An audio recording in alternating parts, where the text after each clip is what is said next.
శ్రీవల్లి భాగ్యం చేసిన కుట్రలు చెప్పడంతో ఊహించని నిర్ణయం తీసుకున్న రామరాజు. అసలు ఇదంతా ఎలా జరిగిందనేది వీడియోని స్కిప్ చేయకుండా చివరి వరకు చూడండి. ఇల్లు ఇల్లాలు పిల్లలు అప్కమింగ్ ఎపిసోడ్స్ లో ఏం జరగబోతుందో ముందుగా తెలుసుకోవాలి అనుకుంటే వీడియోని లైక్ చేసి ఛానల్ ని సబ్స్క్రైబ్ చేసుకుని పక్కనే ఉన్న బెల్ సింబల్ లో ఆల్ పై క్లిక్ చేయండి. వల్లి నిజ స్వరూపం రామరాజు తెలుసుకోవాలి అని మీరు కూడా కోరుకుంటే కామెంట్లో ఎస్ అని టైప్ చేయండి. ఇంకా నర్మద చెప్పడంతో ధీరజు ఇటు ప్రేమ సరే వదిన నేను మీకు తోడుగా ఉంటామని ఇంకా వీళ్ళంతా కలిసి అసలు ఆ మెరుపు తీగని పట్టుకుని మెరుపు తీగని ఇంటికి ఎలా తీసుకురావాలి, డైరెక్ట్గా తీసుకురాకూడదు కదా, వాళ్ళ నోటితో వాళ్ళు చేసిన తప్పులు బయట పెట్టాలి కాబట్టి ఇంకా వాంతులు చేసుకునే టాబ్లెట్ అయితే సుక్కుకు కలపడంతో సుక్కు వాంతులు చేసుకోవడం, ఆ మెరుపు తీగను తీసుకొచ్చి ఈ సుక్కు కడుపుతో ఉందని చెప్పించడంతో సుక్కు కాస్త అసలు విషయాన్ని మొత్తం బయట పెట్టేస్తుంది. అసలు ఇది డాక్టరే కాదు, ఆ రోజు వల్లికి కావాలనే కడుపు లేని కడుపుని ఉందని చెప్పడం ఉండి అబోషన్ అయిందని చెప్పడం గురించే నేను నాటకం వేయించానని మొత్తం సుక్కు విషయం మొత్తం చెప్పేసేసరికి అదంతా విన్న వేదవతి అప్పుడే వచ్చిన చందు మొత్తం నిజాలన్నీ తెలుసుకుని వేదవతి కాస్త మెడపట్టి బయటకు గెంటేయడంతో పాటు సరాసరి వెళ్ళింటికి తీసుకొచ్చి తోసిపడేస్తుంది. ఏమైంది, ఏం జరిగింది వదినా అనగానే ఇంకా ఏం చెప్పాలి నీకు అంటూ భాగ్యం చెంప పగలగొడుతుంది వేదవతి.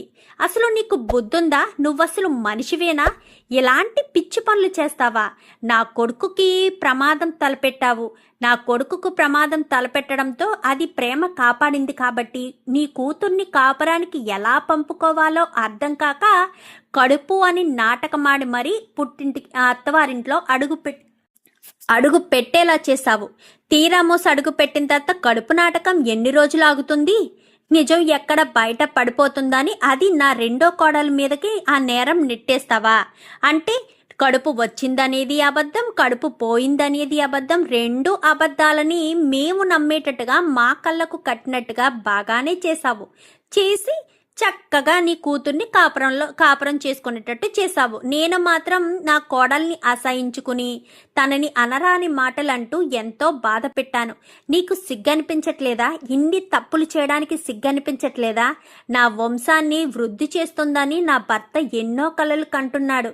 ఇదంతా అబద్ధమని మోసం చేసే వాళ్ళన్న విషయం తెలిస్తే ఆయన తట్టుకోగలడా అంటూ ఇంకా ఇప్పుడే ఆయనకి ఫోన్ చేసి చెప్తానని రామరాజు బయట వేరే ఊరికి వెళ్తాడు. రైస్ మిల్ పని మీద ఫోన్ చేస్తుంది ఇంకా వేదవతి అయితే. ఫోన్ చేసి మొత్తం విషయం అంతా అమూల్య విషయంతో సహా మొత్తం అన్నీ చెప్పేసేసరికి ఏమంటున్నావు బుజ్జమ్మ అనగానే అవునండి, ఇప్పుడు మేము భాగ్యం వాళ్ళ ఇంటి దగ్గరే ఉన్నాము అనేసరికి ఆ అమ్మాయిని అక్కడే వదిలేసి అందరూ మన ఇంటికి వచ్చేయండి, ఏం చెయ్యాలో ఎలాంటి నిర్ణయం తీసుకోవాలో నేను చూసుకుంటాను, పెద్దోడున్నాడా అని చెప్పాను. కానీ ఉన్నాడండి, వాడిని జాగ్రత్తగా చూసుకో, వాడు అసలే చాలా బాధపడతాడు, సున్నితమైన మనసు వాడుది అని చెప్పనేసరికి సరేనండి అని. చూడు వల్లి, మళ్ళీ నా ఇంటి దరిదాపుల్లోకి వచ్చావంటే మాత్రం నీ కాళ్ళు విరగ్గొడతాను. చిచి, నిన్ను చూస్తేనే అసహ్యం కలుగుతుంది. నిజంగా నా వంశాన్ని వృద్ధి చేస్తున్నావని అనుకున్నాను కదే. క్షమాపణ చెప్పాలంటే వేరేలా క్షమించమని అడిగి ఇంట్లో అడుగు పెట్టొచ్చు, కానీ కడుపుతో ఉన్నావు కదా, నిన్ను బాధ పెట్టకూడదు అని ఒకే ఒక్క కారణం చేత ఇంట్లో అడుగు పెట్టించినందుకు ఇంత దారుణంగా నా కుటుంబాన్ని మోసం చేస్తావని కలలో కూడా అనుకోలేదు అంటూ ఇంకా కొట్టి అక్కడి నుంచి కాస్త భాగ్యం కుటుంబంతో వదిలేసి నర్మద, ప్రేమ వీళ్ళంతా కూడా బయలుదేరి ఇంటికి వచ్చేస్తారు. ఇంకా ఏడ్చుకుంటూ కూర్చుంటుంది. అయిపోయింది, నా జీవితం సర్వనాశనం అయిపోయింది. మొదటి నుంచి నేను చెప్తూనే ఉన్నాను, చెప్పొద్దు, అబద్ధాలు చెప్పొద్దు, మోసాలు చెయ్యొద్దు, అబద్ధాల మీద కాపురం నిలబడదు అని ఎంతలా చెప్పాను. అయినా సరే నా మాట వినిపించుకోలేదు. నేను ఎంత చెప్తున్నా నా మాట వినిపించుకోకుండానే ఇలా చేసుకొచ్చావు, నా జీవితాన్ని సర్వనాశనం చేశావు, దీనికంటే పెళ్లి చేయకుండా ఉన్నా సరిపోయేది కదమ్మా అంటూ ఇంకా ఎంతగానో మందలించేసరికి ఇంకా ఏం మాట్లాడాలో ఏం చెయ్యాలో కూడా అర్థం కాని పరిస్థితిలో భాగ్యం ఏడ్చుకుంటూ కూర్చుంటుంది. నువ్వెందుకు ఏడుస్తావే? నువ్వే కదా నా తలరాతని నా కాపురాన్ని ఇలా తగలబెట్టింది. అబద్ధాలు చెప్పొద్దే అంటే అబద్ధాల మీద కాపురాలు నిలబడతాయా? నా మాట అసలు లెక్కే లేదు నీకు అని చెప్పి ఇంకా భాగ్యం బయట ఉండగా వల్లి లోపలికి వెళ్ళిపోయి ఏడ్చుకుంటూ కూర్చుంటుంది.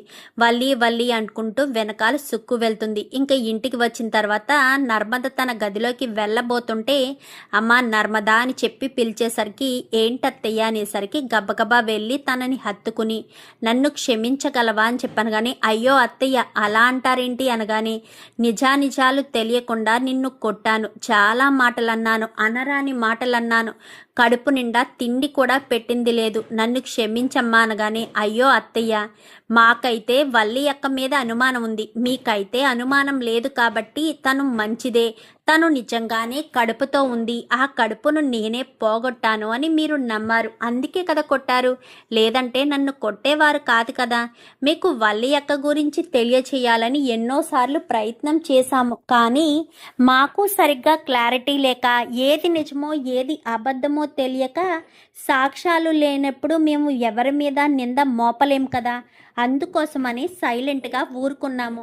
కానీ తర్వాత తెలిసింది ఇప్పుడు ఈ విషయాలన్నీని, అందుకే విషయం అంతా బయట పెట్టాము. అయినా వల్లి యొక్క ముందు నుంచి మేము చెప్తూనే ఉన్నాం అత్తయ్య, వద్దక్క ఇకనైనా మీ అమ్మ మాట వినొద్దు, వినకుండా నీ కాపురం చక్కగా చేసుకో, చందు బావ చాలా మంచివాడు అంటూ చెప్పుకొచ్చాము. ఎంత చెప్పినా మా మాట అప్పటికప్పుడు విని వాళ్ళమ్మ ఏం చెప్తే అదే చేసుకొచ్చింది, లేదంటే ఇంత ప్రమాదం జరుగుండేది కాదు. అవును ఇదంతా బాగానే ఉంది, అసలు విశ్వకు అమూల్యకు మధ్య ప్రేమ రాయబారం నడపడం వల్ల వీళ్ళకొచ్చే ఉపయోగమే ఉంది? వీళ్ళెందుకు ఇలా కక్ష కట్టారు, మన కుటుంబం మీద కక్ష కట్టారా అనగాని అది మాకు అర్థం కాలేదత్తయ్య, ఆ విషయం గురించే తేలలేదు. డబ్బు గురించి వీళ్ళు ఏం చేయడానికైనా వెనకాడరు, లేదంటే మీ అక్క ఏమైనా డబ్బాస చూపించిందేమో, డబ్బాస చూపించడం వల్లే వీళ్ళు ఇంతటి ఘాతుకానికి పాల్పడవలసిన అవసరం వచ్చింది, లేదంటే ఇంతటి పని చేసుండేవారు కాదేమో అత్తయ్య అనగానే మా అక్క అంతకు దిగజారిందే. అయితే ఈవిడికైనా బుద్ధి జ్ఞానం ఉండాలి కదా, ఆ మాత్రం బుద్ధి జ్ఞానం లేకుండానే కూతురు కాపురం చెడగొట్టేయాలని చూస్తుందా? ఎంత డబ్బిస్తే మాత్రం, డబ్బాస చూపిస్తే మాత్రం వెనక ముందు ఆలోచించుకోరా? నా కూతురు భవిష్యత్తు ఏమైపోతుంది? అయ్యో రేపన్నా రోజున అత్తవారింట్లో తెలిస్తే నా కూతుర్ని ఆ ఇంట్లో కాపురం చేయనిస్తారా? ఇంట్లోంచి బయటికి మెడపట్టి బయటికి గెంటేస్తారు కదా అని ఆలోచన అయినా చెయ్యాలి కదా. ఆలోచన చేయకుండా ఇలాంటి పిచ్చి వేషాలు పిచ్చి పనులు చేస్తే ఇలానే ఉంటుంది మరి అని చెప్పి ఇంకా బుజ్జమ్మ వాళ్ళైతే మాట్లాడుకుంటారు. సరే అమ్మ ముందు పెద్దోడు ఎక్కడున్నాడో చూడు అని ధీరజ్ చెప్పడంతో ఇంకా గదిలో కూర్చుని బాధపడుతూ ఉండేసరికి అందరూ గదిలోకి వెళ్తారు. బావా అని చెప్పనేసరికి కళ్ళు తుడుచుకుంటాడు.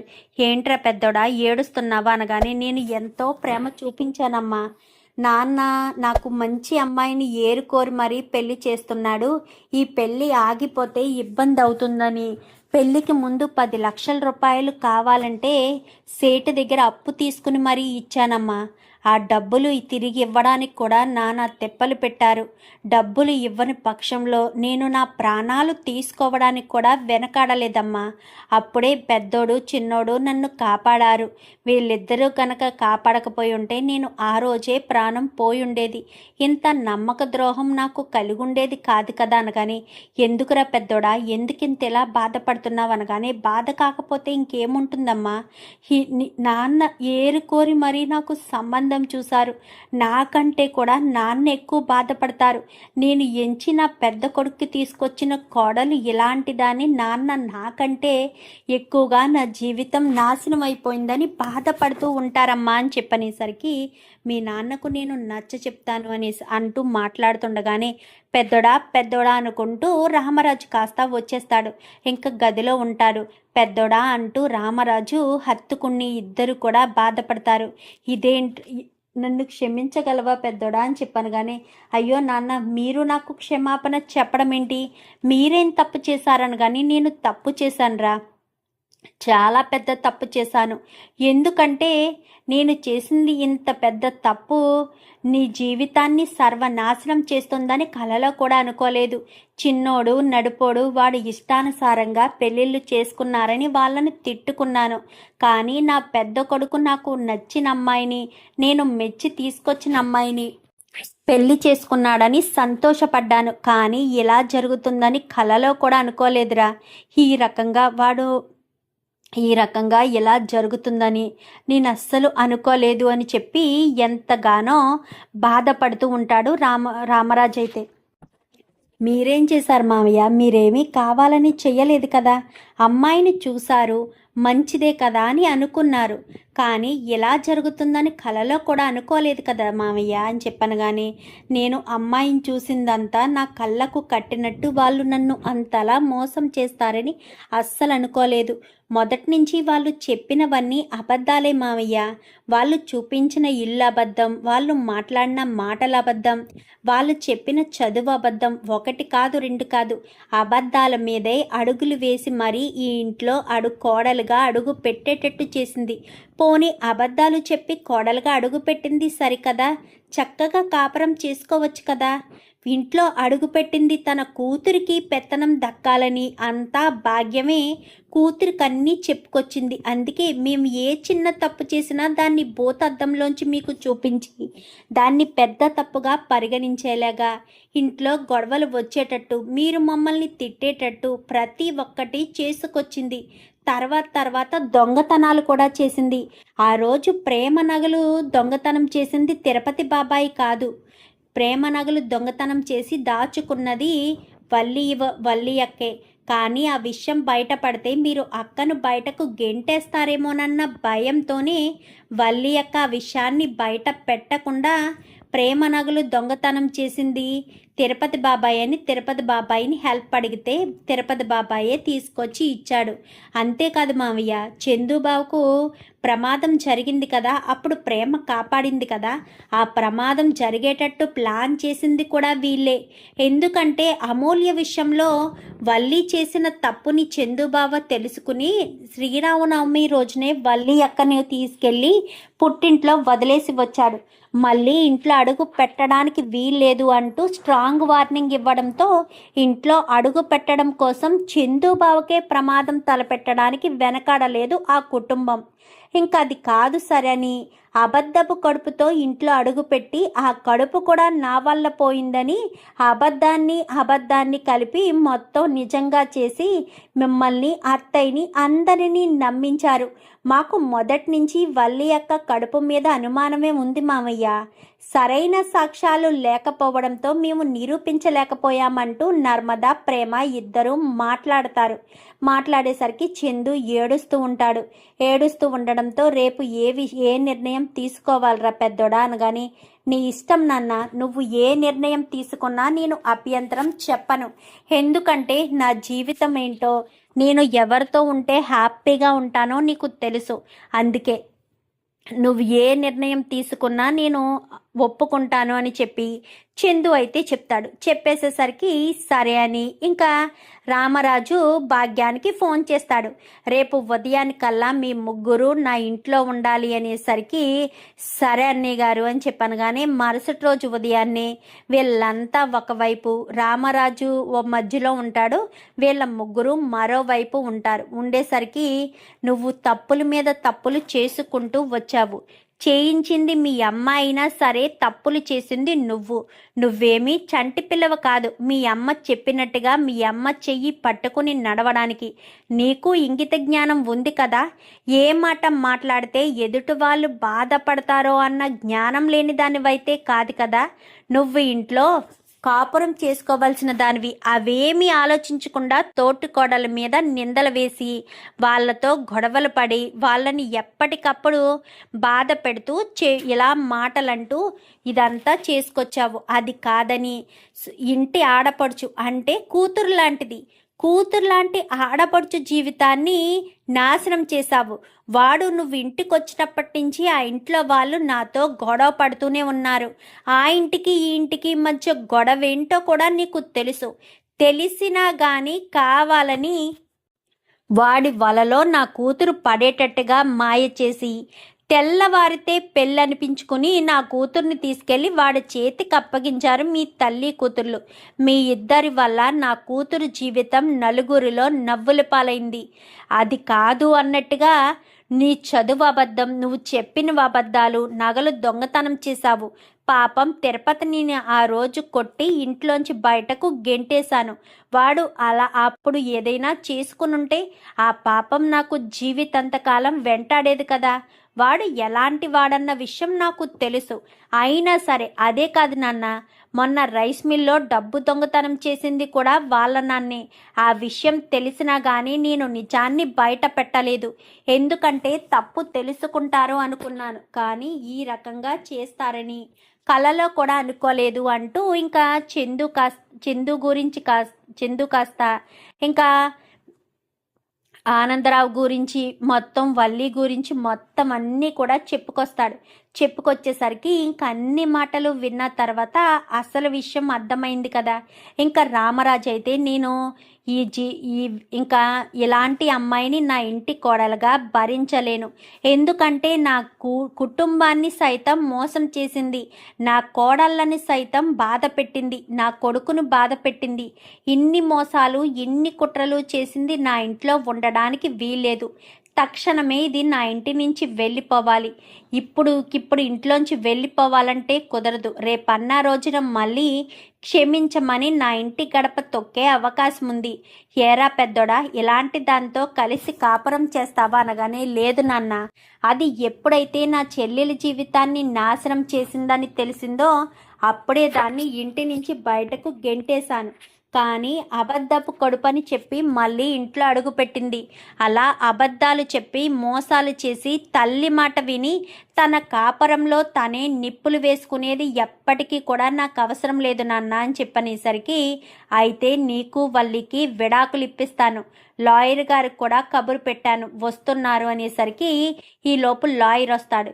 ఏంటి రామరాజు గారు అర్జెంటుగా రమ్మని చెప్పారు అనగానే, నా కొడుకు కోడలు ఈ అమ్మాయి ఇంట్లో ఎన్నో మోసాలు చేసింది, ఇంట్లో వాళ్ళందరినీ కూడా మోసం చేసింది, లేని కడుపు ఉందని చెప్పి నా ఇంట్లో అడుగు పెట్టింది, నా కూతురు జీవితాన్ని నాశనం చేసింది, నా కొడుకుకి యాక్సిడెంట్ చేయించి నా కొడుకు ప్రాణాలు తీయాలని చూసింది.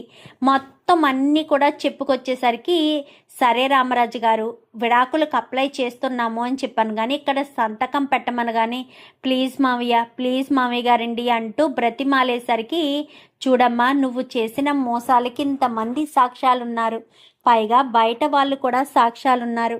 అయినా తల్లి మాట వినడం మంచిదే, కానీ విచక్షణ కూడా కోల్పోకూడదు కదమ్మా. నీ కాపురం నువ్వు చూసుకోవాలి కదా. తల్లి మాట విని నీ కాపరాన్ని చెడగొట్టుకుంటావా? పైగా మీరు ఏమీ లేని పేదవాళ్ళు అని తెలిసింది. మరి అలాంటి మీరు పేదవాళ్ళు అని తెలిసిన తర్వాత కూడా మీరు అలాంటి పని ఎందుకు చేశారు? ఇప్పుడు అలా చేయడం తప్పు కదమ్మా. ఇప్పుడు నువ్వు ఇవన్నీ కూడా మనసులో పెట్టుకుని ఇదంతా చేయాల్సిన పరిస్థితి వచ్చింది. అందుకోసమనే ఇంకా నీకు విడాకులు ఇవ్వడం తప్ప వేరే ఆప్షన్ ఏమీ లేదు. అందుకే మీకు విడాకులు ఇచ్చేస్తున్నాము. ఇంకా నేను కోర్టులో ఇదే చెప్తాను. రామరాజు గారు, ఇంకా నేను వెళ్ళొస్తాను, రేపు ఉదయం హీరింగ్ ఉంటుంది, హీరింగ్కి రండి అని చెప్పనేసరికి, సరే రేపు నేను తీసుకుని వస్తాను అని చెప్పి రామరాజు కాస్త చెప్తాడు. చెప్పడంతో మరుసటి రోజు ఉదయాన్నే ఇంకా ఇంటికి వచ్చేస్తుంది. ఇంటికి వచ్చి ప్లీజ్ మామయ్య అని చెప్పి ఇంకా ఎంతగానో బ్రతిమాలుతూ ఉంటుంది. ఎంత బ్రతిమాలినా కానీ రామరాజు మాత్రం అస్సలు వినిపించుకోడు. ఎందుకంటే రామరాజు చాలా బాధపడతాడు.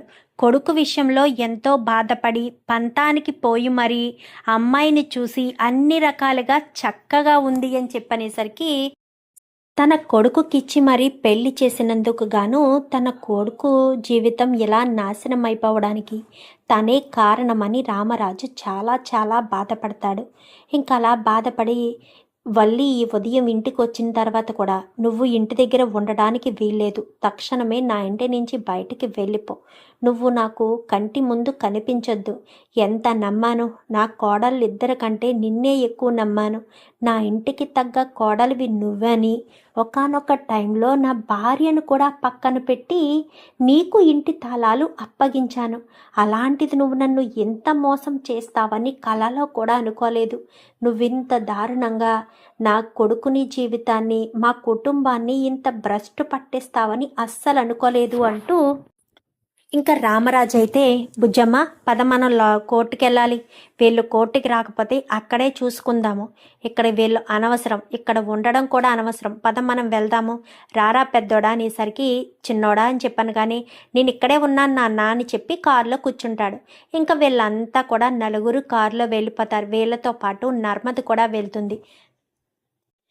ఇంకా అందరూ కూడా కోర్టు దగ్గరికి వెళ్తారు. ఇంకా వీళ్ళు కూడా కోర్టు దగ్గరికి వెళ్ళాల్సిన పరిస్థితి కదా. కోర్టులోనే చెప్పుకుందాం బాధ అని ముగ్గురు కూడా కోర్టు దగ్గరికి వెళ్తారు. అక్కడ ఇంకా బోన్లో నిలబడి ఇంకా గొడవల మీద అంటే ఏడ్చి, ఆడపిల్ల ఏడిస్తే మగవాడితే తప్పు అంటారు కదా.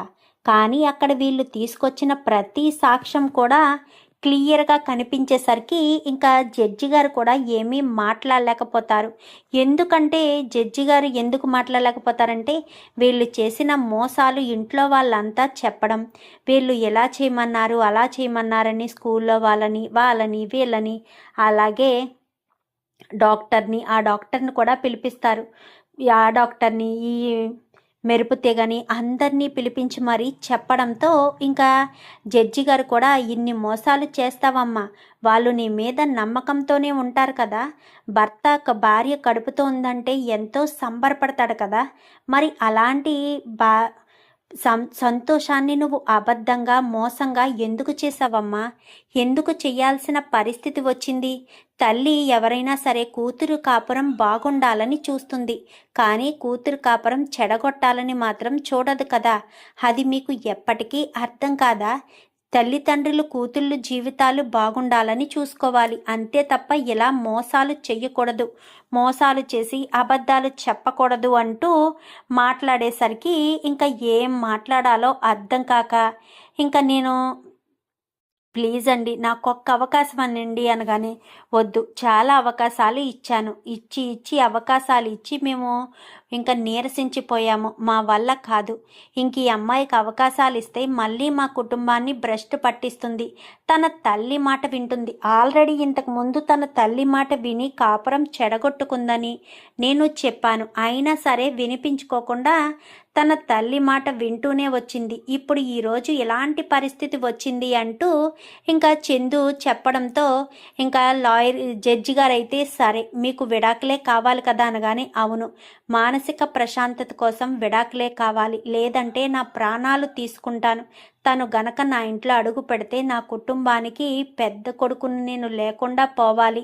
అలాంటి మోసగత్తెతో నేను ఇంకా కలిసి ఉండలేను. నా చెల్లెల జీవితాన్ని కూడా నాశనం చేయడానికి సిద్ధపడింది. అలాంటి దాన్ని నేను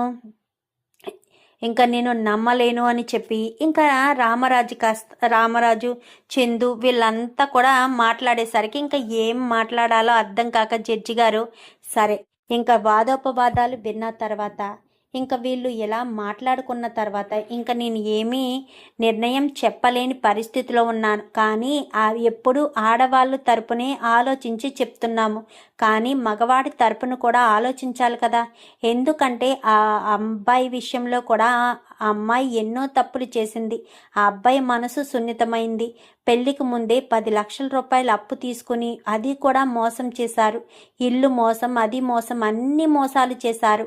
ఆడపిల్ల గురించి ఆలోచించి ఈ చట్టాలు రాసిన ఆడపిల్లలే ఇన్ని తప్పులు చేస్తుంటే మగవాడి జీవితం ఎంత సున్నితమైనది, ఎంత బాధపడుతుంది. అందుకే తనకు విడాకులు ఇవ్వాలని కోర్టు మంజూరు చేయడమైంది అంటూ ఇంకా విడాకులైతే ఇచ్చేస్తారు. వాళ్ళు ఎంతగానో ఏడుస్తుంది. ఎంత ఏడిస్తే ఏం లాభం, అవసరం అయిపోయింది కదా. ఎంత చెప్పినా వినిపించుకున్నారా? తోటికోడళ్ళిద్దరూ సొంత అక్కకు చెప్పినట్టుగా చెప్పారు, అయినా సరే వినిపించుకోలేదు. చూద్దాం మరి రాబోయే ఎపిసోడ్స్లో ఇలాగే జరగాలని మీరు కూడా కోరుకుంటే వీడియో నచ్చితే లైక్ చేసి ఛానల్ని సబ్స్క్రైబ్ చేసుకోండి. Thank you for watching.